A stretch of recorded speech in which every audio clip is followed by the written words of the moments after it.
Hello everyone, this is Sakshi Vaishnoi. Welcome to Magnet Brains, एक ऐसा channel जहां पर आपको मिलते हैं किंडरगार्टन से लेकर 12th क्लास तक के सारे ही सब्जेक्ट के वीडियो लेक्चर्स बिल्कुल free of cost. Magnet brains पर आपको कुछ चैप्टर्स या कुछ वीडियोस पढ़ने के बाद में किसी भी काइंड ऑफ सब्सक्रिप्शन को परचेज करने की ज़रूरत नहीं है, क्योंकि मैग्नेट ब्रेन्स आप लोगों को प्रोवाइड करवाता है क्वालिटी एजुकेशन, वो भी बिल्कुल free of cost. Magnet brains पर आपको वीडियो लेक्चर्स मिलते हैं related to your school education, साथ ही साथ आपके कॉम्पिटिटिव्स के लिए भी। दैट मीन्स आप लोगों को मैग्नेट ब्रेन्स पर सब कुछ मिलेगा एकदम free of cost and quality content के साथ में। इसी के साथ में स्टार्ट करते हैं अपने इस लेक्चर को। इसमें हम लोग पढ़ने वाले हैं स्टूडेंट्स क्लास 12th इकोनॉमिक्स में, जो हमारी बुक है इंडियन इकोनॉमिक डेवलपमेंट। इसका जो हमारा चैप्टर 7 है that is employment growth in formalisation and other issues. इसके केस बेस्ड क्वेश्चंस को हम लोग करने वाले हैं सॉल्व। अब स्टूडेंट्स, ये जो केस बेस्ड क्वेश्चंस होते हैं, इन्हें सॉल्व करने का या इन्हें जो है अटेम्प्ट करने का अप्रोच क्या होना चाहिए, तो बहुत ही सिंपल है। आप लोगों को सबसे पहले जो क्वेश्चंस होते हैं उन्हें पढ़ना होता है और फिर उसके बाद में अपनी केस स्टडी पर आना होता है। बेसिकली यहाँ पर आपके पास में एक पैसेज गिवन होता है और उस पैसेज पर बेस्ड कुछ क्वेश्चंस पूछे जाते हैं जिन्हें आपको आंसर करना होता है। नाउ स्टूडेंट्स, एक चीज ध्यान रखना कि ये यहाँ पर जो आप केस बेस्ड क्वेश्चंस पढ़ रहे हो, ये आपके हिंदी और इंग्लिश लैंग्वेज में जो अनसीन पैसेजेस होते हैं, जो अनसीन कॉम्प्रिहेंशंस होते हैं, वैसे नहीं है। एक काइंड ऑफ अप्रोच वैसा ही है, लेकिन एग्जैक्टली वैसे नहीं होते हैं। जो आपके अनसीन पैसेजेस होते हैं स्टूडेंट्स, वो आपके आउट ऑफ द सिलेबस आते हैं, वो आपके अनसीन होते हैं, आपने कभी देखे नहीं होते, आपने कभी पढ़े नहीं होते। लेकिन जब हम बात करते हैं केस बेस्ड क्वेश्चंस की, तो इसमें जो आपके पास में पैसेज आते हैं स्टूडेंट्स, वो आप लोग उस पैसेज में जो भी गिवन होता है मैटर, वो आपका सिलेबस का होता है, आप ऑलरेडी उसे पढ़ चुके होते हो। तो यहाँ पर एक पॉसिबिलिटी होती है कि आपसे जो भी क्वेश्चंस पूछे जाते हैं वो आपके उस केस पर बेस्ड ना भी हो। मतलब कि सिंपल सी चीज है, जो क्वेश्चन पूछा है हो सकता है कि वो आपके उस केस स्टडी में उस क्वेश्चन से रिलेटेड जो है आंसर ना दिया हो, तो फिर आप आंसर कहाँ से करोगे? आपने जो पढ़ाई की है। यहाँ पर सिंपल सी चीज है, आपके सिलेबस से क्वेश्चन आ रहे हैं, बाहर से नहीं आ रहे, तो इसमें ये चीज नहीं होनी चाहिए कि इसका जो आंसर है ना हमारे उस केस स्टडी में नहीं था तो हम कैसे करें। ये बात आनी ही नहीं चाहिए, क्योंकि आपके सिलेबस का पार्ट है, ठीक है।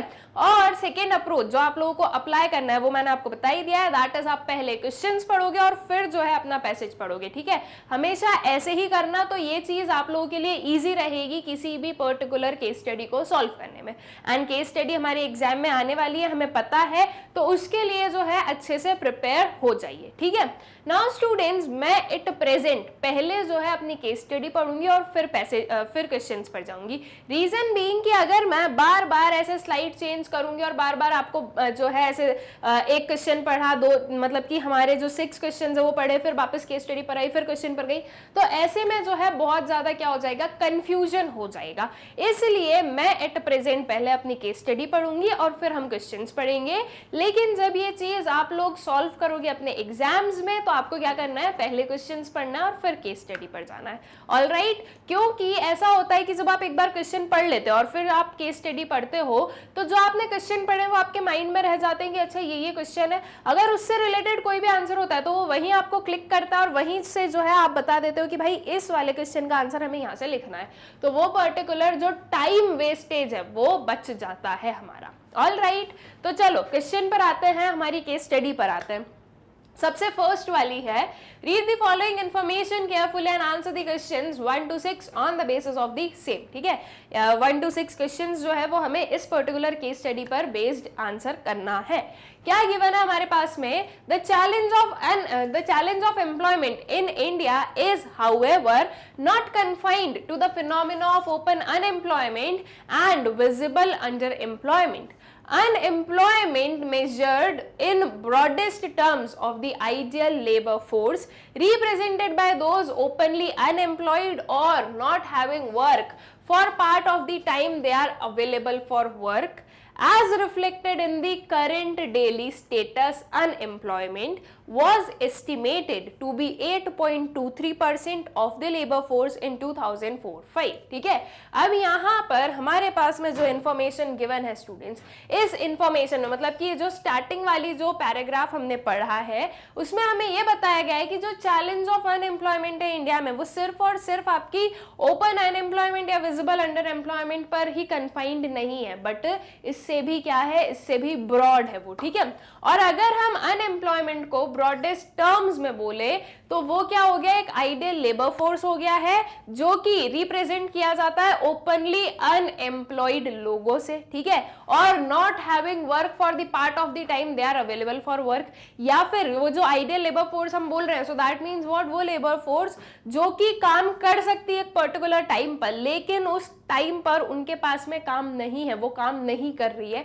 So this is what, this is unemployment. इसे हम जो है इस वे में हम बताते हैं कि अनएम्प्लॉयमेंट हम इसे कह सकते हैं। ठीक है, और जो करंट डेली स्टेटस अनएम्प्लॉयमेंट है उसमें जो अनएम्प्लॉयमेंट है वो एस्टिमेट किया गया था 8.23% ऑफ द लेबर फोर्स। ठीक है, जो पूरी लेबर फोर्स है उसका 8.23% क्या है, अनएम्प्लॉयमेंट, जो कि 2004-5 में बताया गया।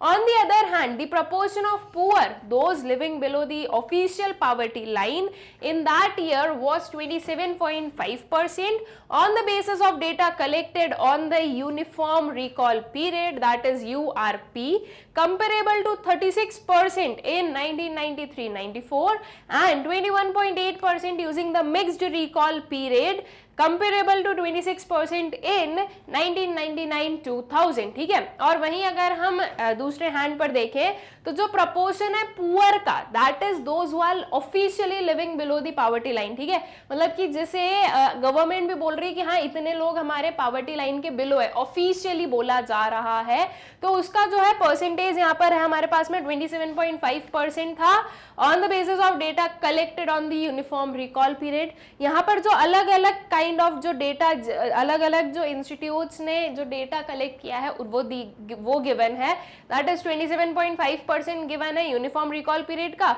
21.8% गिवन है ऑफ मिक्स्ड रिकॉल पीरियड। ठीक है, और इसमें कंपैरिजन भी दिया है 1999-2000 में देखें तो 26% था, और इधर 1993-94 में देखें तो 36% था। ठीक है, और ये हम बात कर रहे हैं किसकी, 2004-5 की। ऑल राइट, तो यहाँ पर इस इतने पार्ट में हमारे पास में सबसे पहले जो फर्स्ट पार्ट था उसमें अनएम्प्लॉयमेंट के बारे में बताया गया, फिर यहाँ पर जो है पावर्टी, ऑफिशियल पावर्टी लाइन के बिलो जो पुअर लोग हैं उनके बारे में हमें बताया गया। ठीक है, सो अब जो आगे की चीज है वो देखते हैं। That means that a major proportion of the poor are not unemployed or underemployed, but are unable to realize even a moderately fixed poverty line income from their work। ठीक है, तो इसका मतलब क्या हुआ, इसका मतलब ये हुआ कि जो मेजर प्रपोर्शन है पुअर का वो लोग अनएम्प्लॉयड या फिर अंडर एम्प्लॉयड नहीं है, मतलब कि वो लोग काम कर रहे हैं। ठीक है, अनएम्प्लॉयड नहीं है मतलब कि वो लोग एम्प्लॉयड है। तो ये हम यहाँ पर बोल रहे हैं कि जो मेजर प्रपोर्शन है पुअर का वो अनएम्प्लॉयड या अंडर एम्प्लॉयड नहीं है, बल्कि वो जो वर्क कर रहे हैं उससे वो इतनी इनकम जनरेट नहीं कर पा रहे कि वो पॉवर्टी लाइन को भी टच कर सके।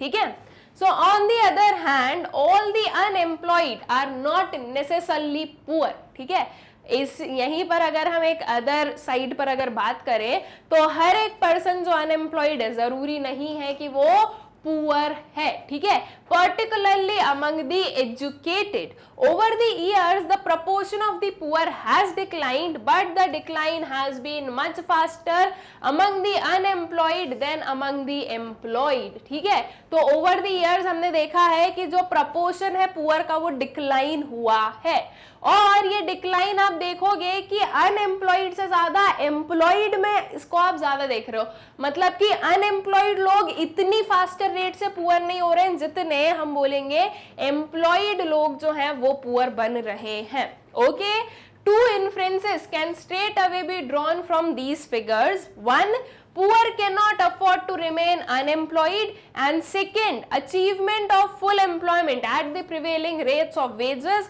and earnings will not by itself lead to eradication of poverty, a view held by some economist for long. ठीक है, अब ये जो सारी चीज, ये जो पूरा पैसेज हमने पढ़ा, इससे हम दो इन्फ्रेंसेस पर आते हैं. दो इन्फ्रेंसेस क्या है हमारे?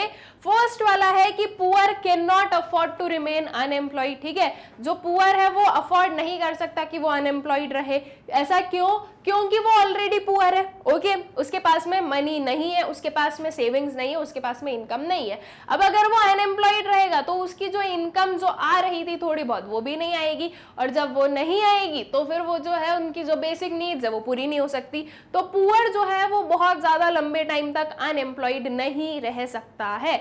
वहीं अगर हम देखें तो जो लोग एक रिच फैमिली को बिलोंग करते हैं, या जिनके जो है ऑलरेडी, जिनके पास में इंसिस्टर्स का जो है पैसा रखा हुआ है, तो वो अगर काम नहीं भी कर रहे हैं तो एक बार काम चलेगा. वो एजुकेटेड होने के बाद भी अगर काम नहीं कर रहे हैं तो चलेगा. लेकिन पुअर का अनएम्प्लॉयड रहना इज नॉट पॉसिबल. ठीक है, तो ये फर्स्ट है. एंड सेकेंड क्या है कि जो अचीवमेंट है फुल एम्प्लॉयमेंट का प्रिवेलिंग रेट्स ऑफ वेजेस और अर्निंग पर, वो अकेला जो है काफी नहीं है पॉवर्टी को इरेडिकेट करने में. क्योंकि हमने देखा कि भाई अभी अभी यहां पर हमने पढ़ा कि जो एम्प्लॉयड लोग हैं वो भी पुअर हैं.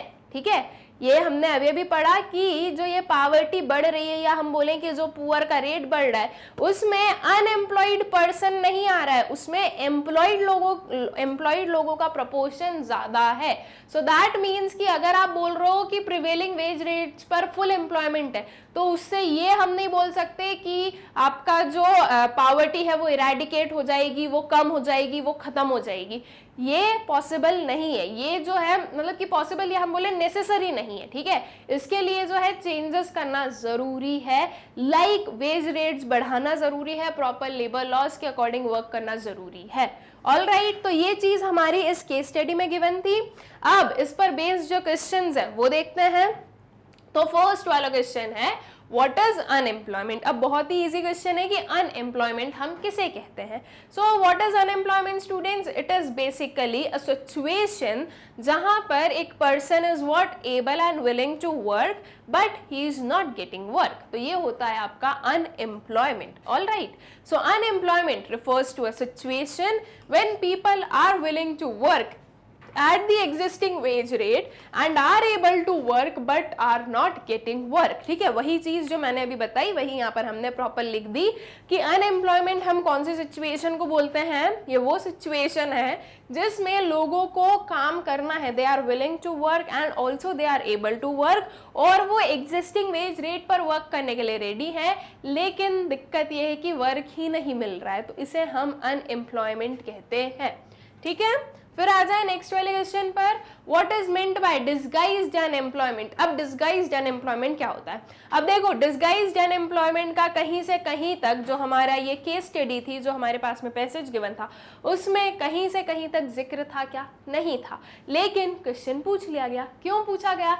क्योंकि ये आपके सिलेबस का पार्ट है. ठीक है, तो आप जो ये नहीं बोल सकते कि ये क्वेश्चन कहाँ से आ गया, या आपके सिलेबस से ही पूछा गया है. तो आपको जो है क्या करना है, आपको सब कुछ अच्छे से पता होना इज नेसेसरी. ये नहीं बोलोगे कि अच्छा यार 5 मार्क्स की तो केस स्टडी आ जाएगी, वहां से आंसर कर देंगे. You can't rely on that. ठीक है, क्योंकि जरूरी नहीं है कि केस स्टडी जो आई है उसी में जो है आपके आंसर्स भी हों.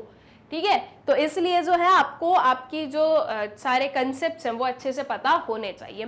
अब डिसगाइज्ड अनएम्प्लॉयमेंट क्या होती है, इसका क्या मतलब होता है? तो ये वो सिचुएशन होती है जिसमें एक किसी भी वर्क में, एक किसी भी फील्ड पर ज़रूरत से ज़्यादा लोग क्या होते हैं? एम्प्लॉयड होते हैं.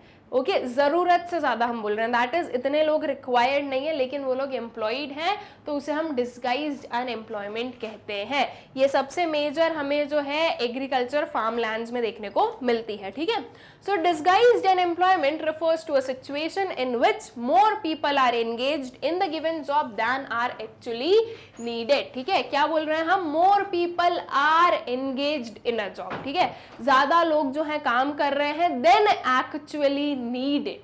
ओके जितनी रिक्वायरमेंट है, जितने नीडेड है, उससे ज्यादा लोगों का काम करना किसी भी एक पर्टिकुलर वर्क में, इसे हम डिस्गाइज्ड अनएम्प्लॉयमेंट कहते हैं। ठीक है, सो आई गेस क्लियर है ये क्वेश्चन भी आप लोगों को। नेक्स्ट वाले क्वेश्चन पर आ जाते हैं हम लोग। What is meant by seasonal unemployment? अब ये बहुत ही जो है इजी क्वेश्चन हो जाएगा आप लोगों के लिए कि सीजनल अनएम्प्लॉयमेंट किसे कहा जाता है। सो सीजनल अनएम्प्लॉयमेंट बेसिकली क्या है स्टूडेंट्स, ये जो कि सीजन बाय सीजन अनएम्प्लॉयमेंट होती है। दैट इज एक सीजन के लिए लोगों के पास में काम है, देन नेक्स्ट सीजन लोगों के पास में काम नहीं है। ये भी आपकी मेनली किस में देखने को मिलती है आपको, एग्रीकल्चर सेक्टर में। वहां पर जो है सीजन वाइज वर्क होता है, सीजन के हिसाब से काम होता है। जब सीजन रहता है तो लोगों को काम मिलता है, जब नहीं रहता है तो नहीं मिलता है। तो सीजनल अनएम्प्लॉयमेंट बेसिकली क्या हो गया कि जैसे सीजन वेरी करता है उस हिसाब से जो है वर्क मिलता है। ठीक है, so seasonal unemployment refers to unemployment during off season related to a particular production activity. ठीक है, तो सीजनल अनएम्प्लॉयमेंट क्या हो गया स्टूडेंट्स, ये वो अनएम्प्लॉयमेंट है जो कि ऑफ सीजन हमें देखने को मिलता है। ठीक है, एग्जाम्पल में हम लिख रहे हैं in agriculture people find employment during sowing and harvesting seasons only. They remain unemployed during the rest of the year. ठीक है, एग्रीकल्चर में हम क्या देखते हैं कि लोगों को काम मिल रहा है जब सोइंग और हार्वेस्टिंग का काम है, इसके अलावा जो बाकी का टाइम पीरियड होता है उसमें वो लोग अनएम्प्लॉयड रहते हैं। ऑल राइट, तो ये हो जाता है हमारा सीजनल अनएम्प्लॉयमेंट। फिर आ जाता है नेक्स्ट वाले क्वेश्चन पर, what is meant bye open unemployment. Open unemployment क्या है स्टूडेंट्स, जो ओपनली आपको दिख रही है कि हाँ इतनी अनएम्प्लॉयमेंट है, उसे हम कहते हैं ओपन अनएम्प्लॉयमेंट। दैट इज वो चीज हमें सीधी सीधी समझ में आ रही है कि इतने लोग हैं जो कि एक्चुअल में अनएम्प्लॉयड है, जिनके पास में एक्चुअल में जो है वर्क नहीं है। ओके, ये जो हम डायरेक्टली देख सकते हैं, ओपनली जो हमारे पास में फिगर्स आते हैं, वो आपका ओपन अनएम्प्लॉयमेंट होता है। ठीक है, तो इसका आंसर हमने लिखा open unemployment is a situation wherein a worker is willing to work and has the necessary ability to work yet he does not get work। ठीक है, तो जो अनएम्प्लॉयमेंट की डेफिनेशन है वही हम यहाँ पर भी बताते हैं। ओके, अब जैसे कि डिस्गाइज्ड अनएम्प्लॉयमेंट है स्टूडेंट्स, एक्चुअल में देखा जाए तो लोग अनएम्प्लॉयड है लेकिन वो दिखते नहीं है कि वो अनएम्प्लॉयड है। अब एक्चुअल में अनएम्प्लॉयड क्यों है, क्योंकि उनकी वहां पर जरूरत तो है नहीं। अगर आपका वहां पर काम करने से कोई मार्जिनल प्रोडक्टिविटी बढ़ती हो तो वो एक बात होती है कि भाई आपकी जो है आपके वर्क करने से प्रोडक्टिविटी इंक्रीज हो रही है, तो हम ये नहीं बोल सकते कि आप रिक्वायर्ड नहीं हो। लेकिन आपके वहां पर काम करने से कोई चेंजेस नहीं आने वाला प्रोडक्टिविटी में, तो एक्चुअल में आप कोई कंट्रीब्यूशन नहीं दे रहे हो, लेकिन वो एक चीज होती है कि भाई हम जो है ऐसे ही नहीं बैठे रह सकते, तो हम काम कर रहे हैं और हमने बोल दिया कि हम एम्प्लॉयड है। लेकिन अगर हम टोटल अगर अपने जो है जीडीपी वगैरह जो कैलकुलेट करते हैं कि इकोनॉमिस्ट की नजर से देखें तो आप एम्प्लॉयड नहीं हो अगर आप ऐसी कोई जॉब में हो कि डिस्गाइज्ड अनएम्प्लॉयमेंट वाली सिचुएशन की अगर हम बात करें तो। ऑल राइट, तो ये हो जाता है हमारा फोर्थ वाला question, that is open unemployment. फिर आते हैं नेक्स्ट वाले क्वेश्चन पर, state whether the following statement is true और फॉल्स विथ रीजन। ठीक है, ये जो स्टेटमेंट है हमें बताना है कि ये ट्रू है या फॉल्स है रीजन के साथ में। Self employed are different from hired workers. जो सेल्फ एम्प्लॉयड है वो हायर्ड वर्कर से क्या है, डिफरेंट है। क्या ये चीज ट्रू है या ये फॉल्स है? बहुत ही इजी कंसेप्ट है, this is absolutely true. True क्यों है, क्योंकि सेल्फ एम्प्लॉयड और हायर्ड वर्कर अलग अलग लोग होते हैं। सेल्फ एम्प्लॉयड हम किसे बोलते हैं कि एक पर्सन जो है अपने खुद के रिसोर्सेज यूज कर रहा है, खुद की कैपिटल जो है लगा रहा है, खुद ही जो है सब कुछ कर रहा है, खुद रिस्क ले रहा है, एंड वो किसी के अंडर वर्क नहीं कर रहा है, वो उसके खुद के वेंचर को, खुद के एंटरप्राइज को, खुद का जो भी वर्क है छोटा बड़ा जो भी है वो खुद ओन कर रहा है। उसने अपने आप को जो है एम्प्लॉयमेंट दी, वो किसी के अंडर वर्क नहीं कर रहा, इसे हम सेल्फ एम्प्लॉयमेंट कहते हैं। वही हम हायर्ड वर्कर की बात करें, so that worker is hired, that means उसे जो है हायर किया गया है, उसे जॉब पर रखा गया है और वो जो काम करता है उसके लिए उसे सैलरी दी जाती है। ठीक है, वो आज हमारे साथ में काम कर रहा है, कल और किसी के साथ में काम कर सकता है, वहां पर कोई बाउंडेशन नहीं है। ओके, सो हायर्ड वर्कर क्या हो गया, एक ऐसा वर्कर जो कि किसी के अंडर वर्क करता है। ऑल राइट, तो सेल्फ एम्प्लॉयमेंट और हायर्ड वर्कर्स अलग अलग हैं, सो यही चीज यहाँ पर लिखी हुई है, तो हम इसको क्या बोलेंगे, this is true. So self-employed workers are those workers who are engaged in their own businesses or profession, while hired workers are those workers who work for others and get wages and salaries in return. ठीक है, बस वही चीज जो है self employed और hired workers क्या होते हैं वो बहुत ही जो है एक सिंपल लैंग्वेज में हमने यहाँ पर एक्सप्लेन कर दिए हैं.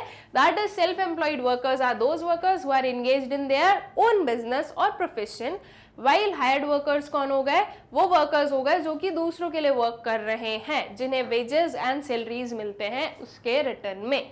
All right, so I guess ये चीज क्लियर है. फिर आ जाए नेक्स्ट वाले क्वेश्चन पर. नेक्स्ट क्वेश्चन क्या है, अब state whether the following statement is true और फॉल्स विद अ रीजन. फिर से ट्रू और फॉल्स हमें बताना है रीजन के साथ में. क्या है हमारी स्टेटमेंट, ये देखते हैं. Casual workers are not different from regular workers. ये बोला गया है कि कैजुअल वर्कर्स जो है वो रेगुलर वर्कर से अलग नहीं होते हैं. क्या ये बात सही है? बिल्कुल नहीं. कैजुअल वर्कर्स डिफरेंट है एंड आपके जो रेगुलर वर्कर्स हैं वो डिफरेंट है. दोनों में डिफरेंस है. ठीक है, क्या डिफरेंस है? रेगुलर वर्कर्स जो हैं उन्हें सारे सोशल सिक्योरिटी बेनिफिट्स मिलते हैं. ओके, सारी जो है सिक्योरिटी होती है उनके पास में, उनकी जो है डेली वेजेस होती है, उनके पास में जॉब सिक्योरिटी होती है, सब कुछ होता है. और प्रॉपर जो है उन्हें उनका जो वर्क कल्चर है वो भी बढ़िया होता है. उन्हें लाइक एज सच उनका एक्सप्लॉयटेशन नहीं होता है. किसका? रेगुलर वर्कर्स का. लेकिन वही हम कैजुअल वर्कर्स की बात करें तो कैजुअल वर्कर्स हम किसे कहेंगे? कैजुअल वर्कर्स वो वर्कर्स होते हैं जो कि कैजुअली एम्प्लॉयड है. ठीक है, दैट मीन्स आज एम्प्लॉयड है, कल नहीं है. आज वो वर्क कर रहे हैं, हो सकता है कल वो वहां पर वर्क नहीं करें. उनके पास में कोई भी kind of social security benefits नहीं होते हैं.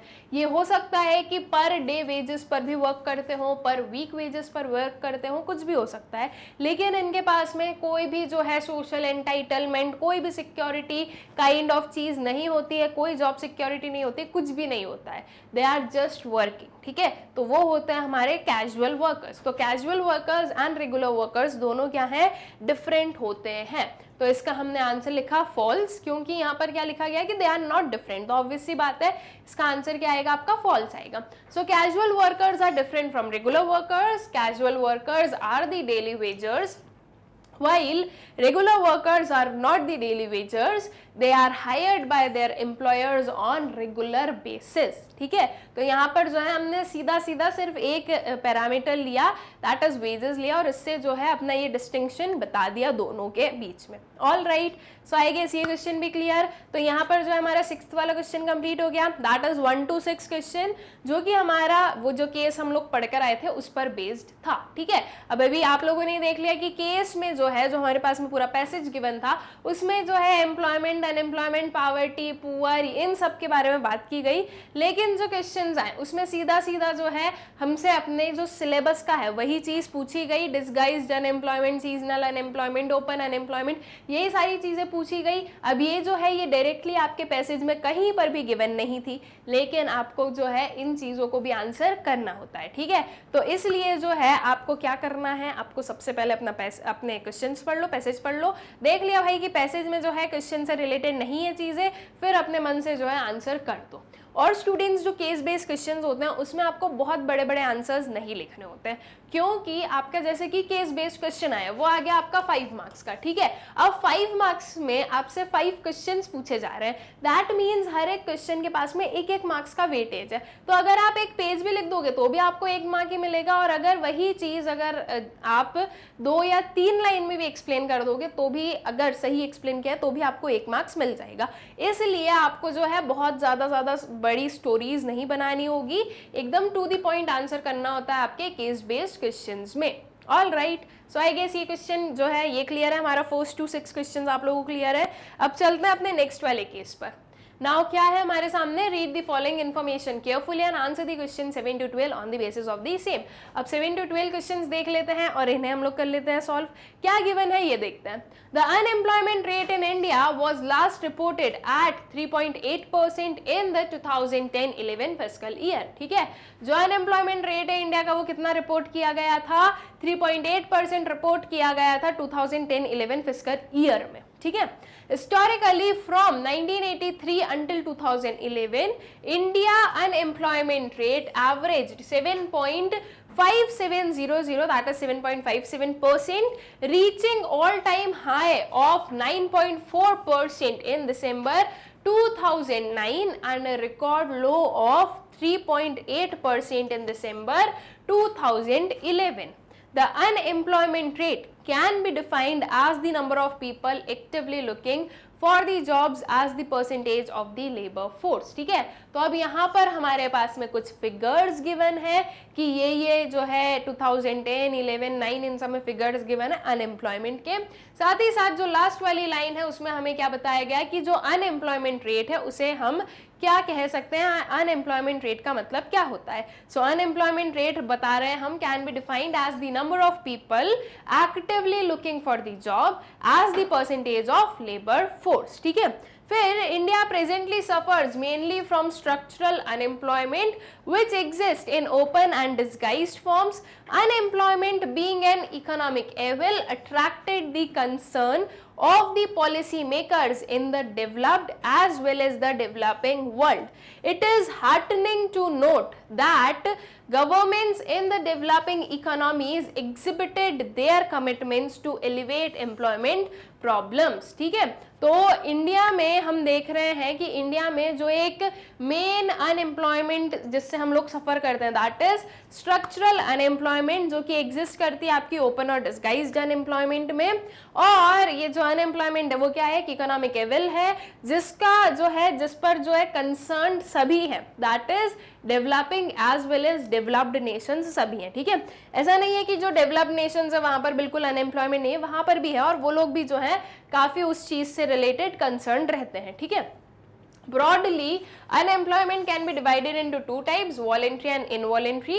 Voluntary unemployment arises due to the reasons that are specific to an individual, while involuntary unemployment is caused by a large number of socio-economic factors such as structure of the market level and composition of aggregate demand, government intervention. ठीक है, तो अब इस last वाले जो है paragraph में हमारे पास में वॉलेंट्री और इनवॉलेंट्री अनएम्प्लॉयमेंट के बारे में बताया गया है। ठीक है, तो आई गेस पैसेज क्लियर है जिसमें हमने अनएम्प्लॉयमेंट के बारे में पढ़ा, वो एक इकोनॉमिक एविल है, इसको पढ़ा। इंडिया में स्ट्रक्चरल अनएम्प्लॉयमेंट जो है वो सबसे ज्यादा है, उससे हम लोग सफर करते हैं। और फिर आगे आपका वॉलेंट्री और इनवॉलेंट्री। ठीक है, अब इस पर बेस्ड जो क्वेश्चंस हैं वो देख लेते हैं, क्वेश्चंस को सॉल्व कर देते हैं। ओके, नाउ क्वेश्चन है define production activity. Production activity क्या होता है ये बता देते हैं। So production activity is that activity which is related to value addition for the purpose of generating factor income. ठीक है, प्रोडक्शन एक्टिविटी हम किसे बोल रहे हैं, ये वो एक्टिविटी होती है जो कि वैल्यू एडिशन के लिए यूज की जाती है। हम बोलें कि which is related to value addition. ठीक है, किस चीज में वैल्यू एडिशन स्टूडेंट्स, तो एक रॉ मटेरियल, एक इनपुट की वैल्यू में एडिशन करना और उसे एक फाइनल प्रोडक्ट बनाना, ये होता है आपका production activity. So production activity is basically transformation of inputs into outputs. ठीक है, raw material into finished goods. ठीक है, सो और ये for the purpose of generating factor income. ठीक है, फैक्टर इनकम को जनरेट करने के लिए। फैक्टर इनकम कैसे जनरेट होती है, प्रोडक्शन एक्टिविटी में जो इनपुट लगते हैं that is land, labour, capital and entrepreneur, इन सब की जो इनकम है वो जनरेट होती है। जब प्रोडक्शन होगा तभी तो इन्हें जो है इनके क्या मिलेंगे, वेरियस जो वेजेस हैं, इंटरेस्ट है, ये सारा हो पाएगा। ठीक है, तो इनकम जनरेट होती है क्योंकि जब गुड्स या कोई भी चीज प्रोड्यूस हो रही है वो सेल आउट होगी, फिर उसका जो मनी है वापस प्रोड्यूसर के पास में आएगा, प्रोड्यूसर उस पर्टिकुलर मनी को डिस्ट्रीब्यूट करेगा। ठीक है, among the factors of production. All right, तो ये होती है हमारी प्रोडक्शन एक्टिविटी। फिर आगे चलते हैं नेक्स्ट वाले क्वेश्चन पर। What is meant by labour force. Labour force का क्या मतलब है, तो लेबर फोर्स का मतलब होता है number of persons actually working और willing to work at the existing wage rate. ठीक है, तो लेबर फोर्स में हम बोलते हैं वो लोग जो कि एक्चुअली वर्क कर रहे हैं, साथ ही साथ वो लोग भी जो कि वर्क करना चाहते हैं, ये लेबर फोर्स होता है। अगर हम बात करें वर्क फोर्स की, तो वर्क फोर्स में हम सिर्फ वो बोलेंगे जो लोग एक्चुअल में वर्क कर रहे हैं। ठीक है, एंड लेबर फोर्स फोर्स में दोनों आते हैं जो कि एक्चुअली में वर्क कर रहे हैं, साथ ही साथ वो लोग भी जो कि वर्क करना चाहते हैं, ठीक है, that is they are willing, वो एट प्रेजेंट अनएम्प्लॉयड है लेकिन they are willing to work, ठीक है, वो दोनों मिलाकर आपकी लेबर फोर्स बनती है। जब हमें अनएम्प्लॉयड पर्सन निकालने हो, अनएम्प्लॉयड जो है पॉपुलेशन निकालने हो, तो हम क्या करते हैं, labour force minus work force करते हैं, दैट इज लेबर फोर्स में से जब आप वर्क फोर्स को माइनस कर दोगे तो जो एक्चुअली एम्प्लॉयड लोग हैं वो माइनस हो जाएंगे, बचेंगे क्या आपके पास, those who are willing to work, ठीक है। तो आपका याद रखना है आपको लेबर फोर्स और वर्क फोर्स में दोनों जो डिफरेंशिएट हमारा ये चीज, दैट इज लेबर फोर्स में आपके क्या आते हैं, willing plus actually working, and आपकी जो वर्क फोर्स है उसमें आप लोगों के सिर्फ और सिर्फ जो लोग एक्चुअली में वर्क कर रहे हैं वो आते हैं। ऑल राइट, फिर आ जाए नेक्स्ट वाले क्वेश्चन पर, what is meant bye structural unemployment. Structural unemployment का मतलब क्या है बता देते हैं। स्ट्रक्चरल अनएम्प्लॉयमेंट जो कि हमारे पास में पैसेज में टर्म आया था, तो बस उसी से हमसे यहाँ पर पूछा गया है कि ये क्या होता है। So structural unemployment occurs due to technological changes और change in the demand pattern of goods in the economy, ठीक है, दैट इज व्हाट, कि अगर कोई टेक्नोलॉजिकल चेंजेस हुआ है, कोई डिमांड पैटर्न में चेंज है, दैट इज टेक्नोलॉजी चेंज हो गई, ठीक है, लोगों को जो टेक्नोलॉजी पता थी, या हम ये बोले कि मुझे जो टेक्नोलॉजी पता है अब जो है कोई और टेक्नोलॉजी यूज की जाती है फॉर प्रोडक्शन, मुझे उसके बारे में नॉलेज नहीं है, तो अगर वहां पर वर्क की जरूरत है, अगर वहां पर वैकेंसी है, तो मुझे वहां पर वर्क नहीं मिल सकता है, क्योंकि मैं उस चीज के लिए क्या नहीं हूं, लायबल नहीं हूं, मैं उस चीज के लिए जो हूं फिट नहीं बैठ रही हूं वहां पर, ठीक है। सो दैट मीन्स कि जो टेक्नोलॉजिकल चेंजेस हैं या जो आपके प्रोडक्शन या हम बोले कि जो डिमांड फॉर गुड्स है, अगर उनमें कोई चेंजेस होते हैं तो उनकी वजह से जो अनएम्प्लॉयमेंट क्रिएट होती है उसे हम स्ट्रक्चरल अनएम्प्लॉयमेंट कहते हैं, ठीक है। फिर उसके बाद में आते हैं नेक्स्ट वाले क्वेश्चन पर, what is meant by frictional unemployment. अब आप फ्रिक्शनल अनएम्प्लॉयमेंट किसे कहते हो, तो frictional unemployment arises due to imperfection in the mobility of labour across different occupation, it is of temporary nature, ठीक है। इम्परफेक्शन किसके बीच में, कि जो लेबर है वो उनकी मोबिलिटी से रिलेटेड, ठीक है, दैट इज मान लो एक पर्सन जो है वो वर्क कर रहा है ए कंपनी में, ठीक है, अब ए कंपनी में जो वो वर्क कर रहा है, लेट्स से वो वर्क करता है रिलेटिंग टू मार्केटिंग, ठीक है। अब एक बी कंपनी है जहां पर क्या निकली है, जहां पर वैकेंसीज है, या हम बोले कि ये पर्सन जो है जो मार्केटिंग में ए में वर्क कर रहा है वो अब बी में वर्क करना चाहता है, लेकिन जो बी कंपनी है वहां पर जो आपकी वैकेंसी है that is for human resource manager, ठीक है, दैट इज एचआर मैनेजर की जो है वो पोस्ट निकली है। सो अब यहाँ पर क्या हो रहा है, इम्परफेक्शन हो रहा है। ये जो पर्सन है इसका जो यहाँ हम बोले कि ये जो पर्सन है वो कंपनी ए है, लेकिन जो मार्केटिंग वाला पर्सन है उसकी जो एक्सपर्टीज है वो मार्केटिंग में है, ठीक है। अब अगर वो एकदम से एचआर में आएगा तो उतना जो है वो गेन नहीं कर पाएगा, हम बोले कि वो जो बी कंपनी है वो इतना उस पर्टिकुलर पर्सन से रियलाइज नहीं कर पाएगी, ठीक है। सो ये है इम्परफेक्शन, ठीक है।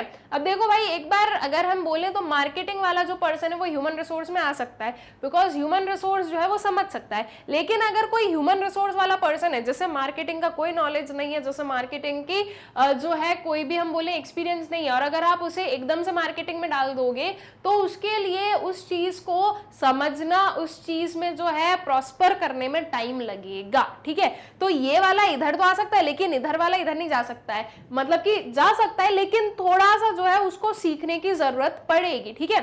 So this is what imperfection, कि आप कहीं पर किसी रोल पे वर्क कर रहे हो और आप जो हो एकदम से आपका रोल शिफ्ट नहीं कर सकते हो, बिकॉज ये है इसे हम बोलते हैं इम्परफेक्शन, ठीक है, कि भाई हर एक जॉब में कुछ ना कुछ अलग होता है और वो कुछ ना कुछ अलग के चक्कर में जो है एक जो अनएम्प्लॉयमेंट क्रिएट होती है उसे हम कहते हैं फ्रिक्शनल अनएम्प्लॉयमेंट, ठीक है।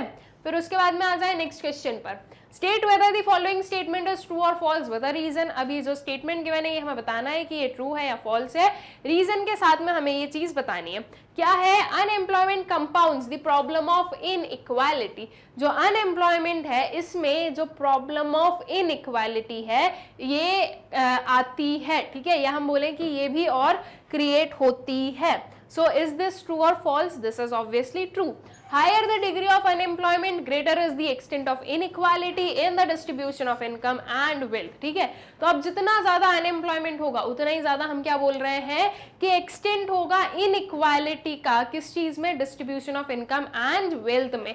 क्योंकि अगर लोग एम्प्लॉयड नहीं है और अगर फिर भी आपका जीडीपी बढ़ रहा है, सो दैट मीन्स कि जो कुछ लोग हैं जिनकी वजह से, जिनके जो है वर्क से जीडीपी इंक्रीज हो रहा है, वो सारी इनकम भी उन्हीं के पास में जा रही है। तो जो रिच है वो रिचेस्ट बनते जा रहे हैं, जो अनएम्प्लॉयड हैं उनके पास में जो है इनकम आ नहीं रही है। तो ये जो गैप है ये बढ़ता जा रहा है इन इक्वालिटी का। ठीक है, तो इसके लिए हमने यहाँ पर लिखा कि ये स्टेटमेंट क्या है, हमारी ट्रू है। ऑल राइट, फिर आगे चले नेक्स्ट वाले क्वेश्चन पर आते हैं। State whether the following statement is true or false with a reason। क्या स्टेटमेंट है ये देखते हैं। Expansion of production capacity need not necessarily solve the problem of unemployment in India। ठीक है, जो एक्सपांशन है प्रोडक्शन कैपेसिटी का वो जरूरी नहीं है, या नीड नॉट नेसेसरली, ठीक है, वो नेसेसरी नहीं है कि जो प्रॉब्लम ऑफ अनएम्प्लॉयमेंट है इंडिया में वो सॉल्व कर सके।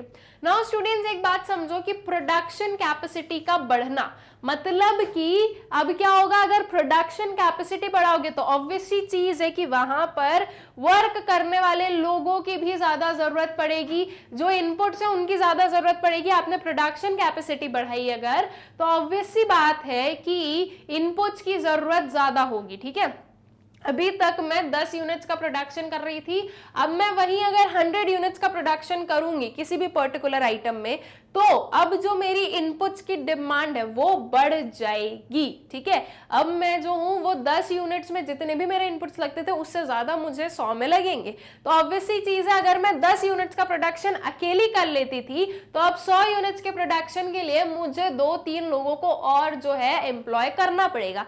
तो वो 2-3 लोगों को एम्प्लॉयमेंट मिली, बिल्कुल मिली। तो ऐसे ही अगर प्रोडक्शन कैपेसिटी बढ़े, अगर प्रोडक्शन कैपेसिटी एक्सपांड हो, तो जो एम्प्लॉयमेंट है वो जनरेट होगी, जो अनएम्प्लॉयमेंट वाली सिचुएशन है वो रिड्यूस की जा सकती है। ठीक है, सो दैट मीन्स कि ये जो स्टेटमेंट है ये क्या है, ये फॉल्स है, क्योंकि यहां पर क्या लिखा है, नीड नॉट नेसेसरली। तो ये चीज गलत है। वो जो है आपका अगर प्रोडक्शन कैपेसिटी को आप एक्सपांड कर रहे हो, so that will solve the problem of unemployment. ठीक है, तो इसलिए हम इसे बोल रहे हैं कि ये जो स्टेटमेंट हमारे पास में है ये फॉल्स है। सो false, production capacity is directly related to the employment opportunities. Greater production capacity leads to higher demand for labour, particularly when labour intensive technology is used. ठीक है, सो क्या बोल रहे हैं हम कि प्रोडक्शन कैपेसिटी जो है वो डायरेक्टली किससे रिलेटेड है, एम्प्लॉयमेंट अपॉर्चुनिटीज से रिलेटेड है। ज्यादा प्रोडक्शन कैपेसिटी जो है वो higher demand for labour create करेगी, और अगर लेबर इंटेंसिव वर्क है तब तो और भी ज्यादा जो है आपका क्या होगा, ये जो हमारे एम्प्लॉयमेंट अपॉर्चुनिटीज है ये क्रिएट होंगी। All right, so I guess ये क्वेश्चन क्लियर है। तो जो 7 to 12 क्वेश्चन थे आई होप सो अच्छे से क्लियर हो गए, जो कि हमारे इस वाले केस पर बेस्ड थे। अब हम चले अपने नेक्स्ट वाले केस पर। ठीक है, अब नेक्स्ट केस है हमारे पास में, read the following information carefully and answer the questions 13 to 18 on the basis of the same. ठीक है, अब 13 to 18 जो क्वेश्चंस हैं वो देख लेते हैं और इस केस को भी हम लोग कर लेते हैं सॉल्व। क्या है case, in India informal employment has persisted over the years. ठीक है, क्या बोला जा रहा है कि इंडिया में जो इनफॉर्मल एम्प्लॉयमेंट है वो परसिस्ट हो रहा है पिछले कुछ सालों से, या ओवर द ईयर्स हम ऐसा बोल रहे हैं। Various estimates place it at anywhere between 60 to 90% of total employment depending on the definition adopted. ठीक है, तो अगर हम वेरियस एस्टिमेट्स देखें तो उनके हिसाब से 60 to 90% के बीच में कहीं जो है हम इनफॉर्मल एम्प्लॉयमेंट बता सकते हैं। जो वेरियस डेफिनेशन है, अलग अलग इकोनॉमिस्ट की अलग अलग डेफिनेशन हो जाती है, तो उस हिसाब से जो वेरियस डेफिनेशंस हैं उनके बेसिस पर अगर हम देखें तो 60 to 90% हम बोल सकते हैं कि इनफॉर्मल एम्प्लॉयमेंट हमें पता है। ठीक है, It occurs in various forms including self employment और wage employment. ये जो इनफॉर्मल एम्प्लॉयमेंट है ये वेरियस वेज में हो सकती है, इसमें सेल्फ एम्प्लॉयमेंट भी हो सकता है, वेज एम्प्लॉयमेंट भी हो सकता है. One of the more recent evolutions of informal employment has been of informal employment within formal enterprises. ठीक है, अब जो रीसेंट, या हम बोले हाँ बिल्कुल रीसेंट में ही बोलेंगे कि जो इवोल्यूशन है इनफॉर्मल एम्प्लॉयमेंट का वो क्या है कि अब जो फॉर्मल एंटरप्राइजेस हैं उनमें भी हमें जो है इनफॉर्मल एम्प्लॉयमेंट देखने को मिल रही है. मतलब कि जो फॉर्मल एंटरप्राइजेस हैं वो भी लोगों को क्या किस वे से एम्प्लॉय कर रहे हैं, ऐसे ही मतलब कि कैजुअल बेसिस पर, कॉन्ट्रैक्ट बेसिस पर कि बस आपका इतना काम है आप करो और जाओ. ठीक है, दैट मीन्स परमानेंट वाला वर्क नहीं दे रहे हैं. और ऐसा क्यों? तो ये फ्लेक्सिबिलिटी को मेंटेन करके रखने के लिए होता है. ठीक है, so in the interest of flexibility and cost reduction many formal firms in India and across the world increasingly hire workers on temporary और इनफॉर्मल बेसिस. ठीक है, तो ये क्यों हुआ? टू इंक्रीज दी, या फिर हम बोले इन द इंटरेस्ट ऑफ फ्लेक्सिबिलिटी और जो कॉस्ट रिडक्शन है, बहुत सारे फॉर्मल फर्म्स हैं जो कि हायर करते हैं वर्कर्स को इनफॉर्मल बेसिस पर. ठीक है, टेम्पररी बेसिस पर, इनफॉर्मल बेसिस पर. All right, so labor regulations in more ways than one have implicitly supported this informalization or contractualization of the workforce. ठीक है, तो जो लेबर रेगुलेशंस हैं उनने भी जो है इस चीज को सपोर्ट किया है. ठीक है, किसे? इनफॉर्मलाइजेशन हम बोल सकते हैं या फिर हम इसे कॉन्ट्रैक्चुअलाइजेशन भी बोल सकते हैं. दैट इज हम आपको जो है टेम्पररी बेसिस पर क्या कर रहे हैं? एम्प्लॉय कर रहे हैं. You are here with us for 1 year, for 5 months, for 6 months. ठीक है, इसके बाद में आप जाओ, हमारा काम हो गया, हमारा जो कॉन्ट्रैक्ट था वो पूरा हो गया, अब आप जा सकते हो. तो ये जो है इसे भी हम क्या बोलेंगे? This is a kind of informalisation या इनफॉर्मल वर्क. ठीक है, so reflecting the international definition of informal employment in India, the National Commission for Enterprises in the Unorganized Sector defined informal employment to include those individuals who are working in the unorganized enterprises or households, excluding regular workers with social security benefits and the workers in the formal sector without any employment social security benefits provided by the employers. ठीक है, तो अगर हम international definition of informal employment की अगर बात करें तो इंडिया में जो नेशनल कमीशन ऑफ एंटरप्राइज है उन्होंने ये जो इनफॉर्मल एम्प्लॉयमेंट है उसकी क्या डेफिनेशन दी है?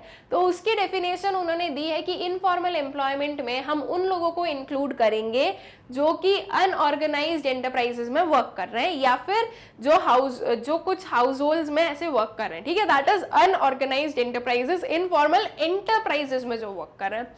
इसमें हम एक्सक्लूड करेंगे उन रेगुलर वर्कर्स को जिनके पास में सोशल सिक्योरिटी बेनिफिट्स है, साथ ही साथ उन वर्कर्स को जो कि फॉर्मल सेक्टर में वर्क कर रहे हैं without any social security benefits. ठीक है, दैट मीन्स कि according to national commission for enterprise in the unorganised sector जो इनफॉर्मल एम्प्लॉयमेंट है उसका मतलब क्या हो गया? उसमें वो वर्कर्स आते हैं जो कि अनऑर्गेनाइज्ड सेक्टर या हाउस होल्ड्स में वर्क कर रहे हैं.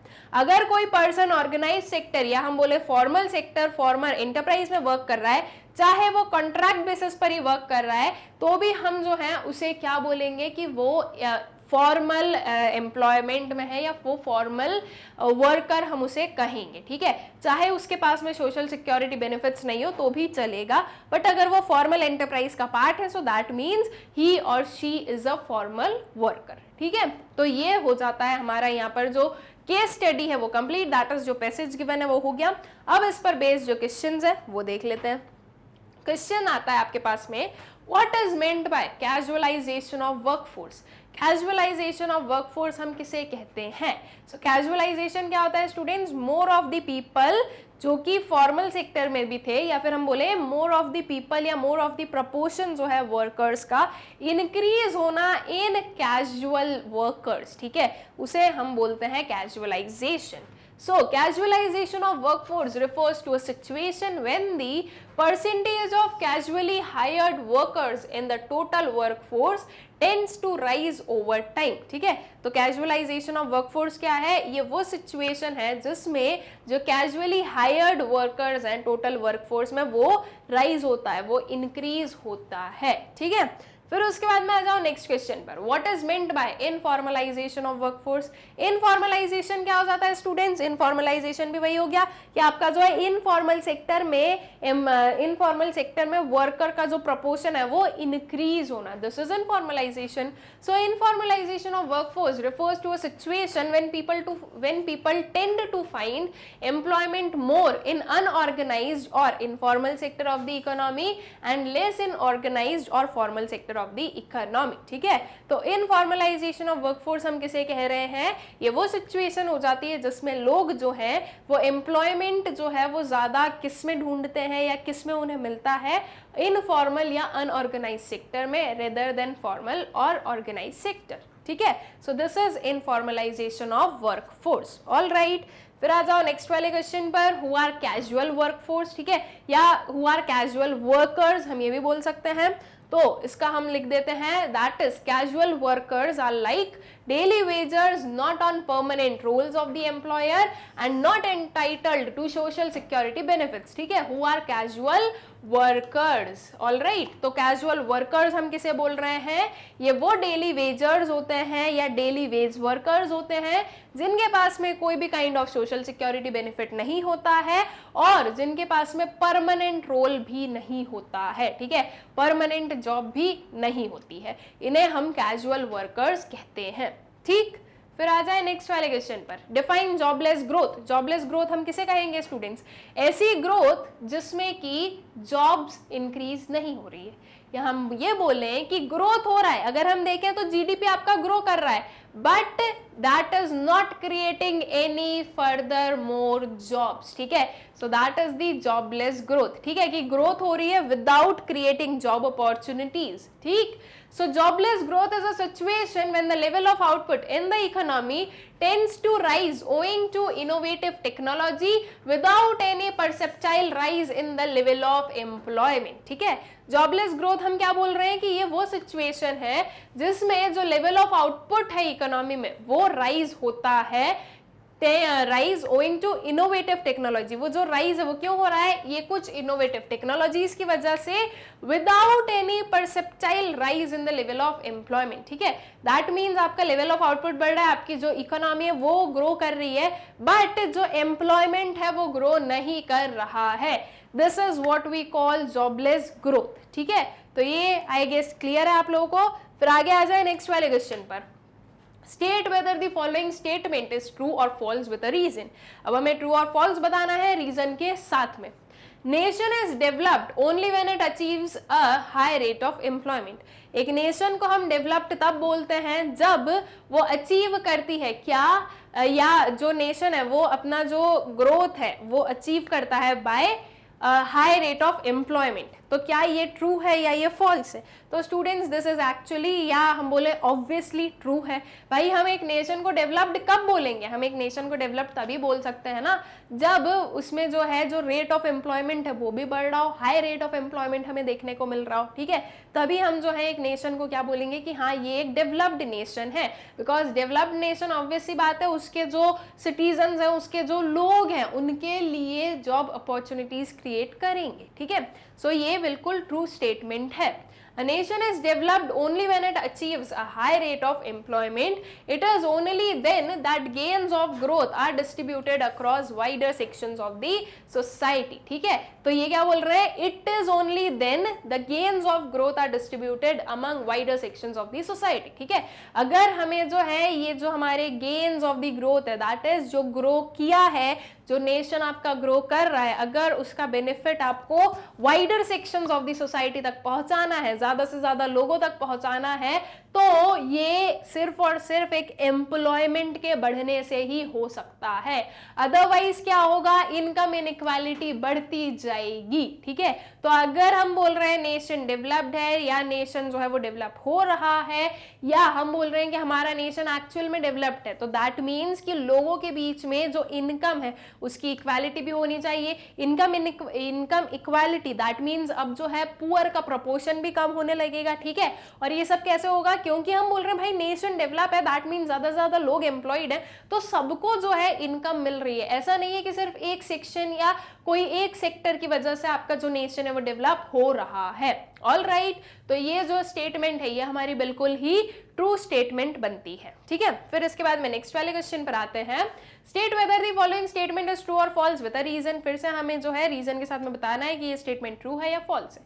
सो in India casualisation of workforce has tended to rise over time.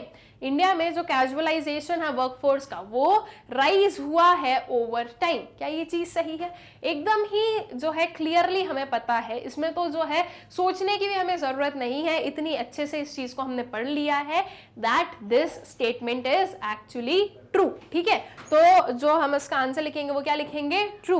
That is casualisation of workforce has tended to rise over time owing to massive unemployment across all sectors of the economy, ठीक है। और क्या बोल रहे हैं हम कि जो कैजुअलाइजेशन ऑफ वर्कफोर्स है वो राइज हुआ है over time owing to massive unemployment across all the sectors of the economy, ठीक है। किसके साथ में कैजुअलाइजेशन हम बोल रहे हैं कि अनएम्प्लॉयमेंट के बढ़ने के साथ साथ में जो है ये कैजुअलाइजेशन इंक्रीज हुआ है। All right, so I guess ये क्वेश्चन भी क्लियर है। दैट मीन्स इस वाले केस पर बेस्ड जो ये वेरियस क्वेश्चंस थे, आई होप सो ये सारे आप लोगों को क्लियर है। एंड आई होप सो कि ये जो हमारा चैप्टर है employment growth informalisation and other issues, इसके ये जो केस बेस्ड क्वेश्चंस थे ये सारे ही आप लोगों को अच्छे से क्लियर हो गए हैं। नाउ स्टूडेंट्स, इसी के साथ में हम लोग अपने इस पर्टिकुलर लेक्चर के एंड पर आ जाते हैं। लेकिन इसे एंड करने से पहले एक जो छोटी सी इन्फॉर्मेशन आप लोगों के लिए, दैट इज हमारे जो ये वीडियो लेक्चर्स है, मैग्नेट ब्रेन्स के जो वीडियो लेक्चर्स हैं, ये आप लोग एक्सेस कर सकते हो हमारी ऑफिशियल वेबसाइट एंड जो मैग्नेट ब्रेन्स ऐप है उससे। अब कैसे आप एक्सेस कर सकते हो, क्या इसका प्रोसेस होता है, उसे हम समझ लेते हैं। बहुत ही सिंपल है, आपको गूगल ओपन करना है और आपको सर्च करना है www.magnetbrains.com, तो जो वेबसाइट है वो ओपन हो जाएगी। इसे आपको स्क्रॉल करना है स्टूडेंट्स। जब आप स्क्रॉल करोगे तो आपके सामने कुछ ये आएगा। यहाँ पर आपके पास में वेरियस ऑप्शंस हैं like CBSE English medium, Hindi medium, spoken English and so on. इसमें से आपको जो भी पढ़ना है उस पर क्लिक करना है। लेट्स से हमें जो है अपना class 12th economics English medium वाला पढ़ना है, तो हम क्या करेंगे, सीबीएसई इंग्लिश मीडियम पर करेंगे क्लिक। इस पर क्लिक करने से कुछ ये ओपन होगा। अब यहाँ पर आप लोग वेरियस ऑप्शन देख सकते हो, term 2 exam 2021-22, class 12th 11th and so on. अब इसमें से आपको जो पढ़ना है उस पर आपको क्लिक करना है। हमें 12th इकोनॉमिक्स पढ़ना है, क्लास 12 पर हम क्लिक करेंगे। उस पर क्लिक करने से क्लास 12 की जितनी भी अवेलेबल प्लेलिस्ट है वो सारी आपको विजिबल हो जाएंगी। इसे आप स्क्रॉल करोगे स्टूडेंट्स तो आपके पास में कुछ आपको ये दिखेगा। अब अगर हम बात करें इकोनॉमिक्स की, तो इकोनॉमिक्स की आपके पास में आपको 4 प्लेलिस्ट मिलने वाली है। 4 क्यों? 2 for macro economics and 2 for Sandeep Garg. दो क्यों? एक आपकी 2 for your macro economics and 2 for your Indian economic development, ठीक है। दो क्यों? एक संदीप गर्ग की और एक एनसीईआरटी की, ठीक है। इसलिए जो है ये 4 प्लेलिस्ट है। अब इसमें से आपको जो भी पढ़ना है उसके वॉच नाउ पर क्या करना होगा, क्लिक करना होगा, ठीक है। इसमें से जो भी पढ़ना है उस पर वॉच नाउ पे क्लिक कर देना। उस पर क्लिक करने से आपके सामने कुछ ये ओपन होगा। यहाँ पर आप देख रहे हो वॉच चैप्टर वाइज वीडियोस। इसके अंदर आपके जो सारे चैप्टर्स है वो सिस्टमैटिकली अरेंज्ड है और उनके अंदर के जो टॉपिक्स हैं वो भी बिल्कुल सिस्टमैटिकली अरेंज्ड आपको मिल जाएंगे, ठीक है।